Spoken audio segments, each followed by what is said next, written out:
Hey guys, what's up? So I'm about to try out the Blizzard on the snow for the first time with the plow on it. I don't know if you can see it in the view right now, but you're on top of the Blizzard as we speak, so it's going to be an onboard video, which I haven't done in a while. I hope the mount isn't too vibration, like too much shaking. I hope the video comes out well. It's about minus 20 degrees out there. I'm not going to do my driveway, I'm just going to do the sidewalk in front of the house. The driveway's all uneven and stuff, so it's going to be really hard to do. Stop it. But yeah, I'm blind right now from the lights on it. I got my typical Walmart lights on there, and yeah, so Molly and I are going to go outside, aren't we? And then we're going to give it a go, but I got to just get dressed warmer first and we'll head out there. Alright. Oh, one of the reasons I turned the camera on. The Blizzard is basically still stock. The only thing I've done to it is add lights. I'm running a light bulb, and I changed out the servo for the plow to a high-tech waterproof digital. 5646, I believe, is the model number. Most of you guys know the one, the digital waterproof high-tech one. It's like 70 or 80 bucks Canadian. Yeah, so let me get some warmer clothes on. I'm going to get outside. Minus 20 sucks. Do this.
Okay, so that was the first test. I can definitely do better. I've driven it a couple times, as you've seen. I've had it out for a couple trails, and I think I'm decent with the sticks. I don't mind driving it.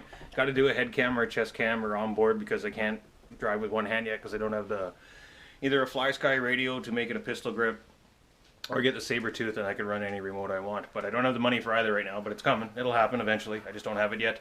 But I need practice with that. That's really hard to steer and operate the plow at the same time because, as most of you know, the plow operates left and right on the right stick, which is your right track as well. So problem is, old school starts to kick in. When you start to move the plow, you start to play with your steering.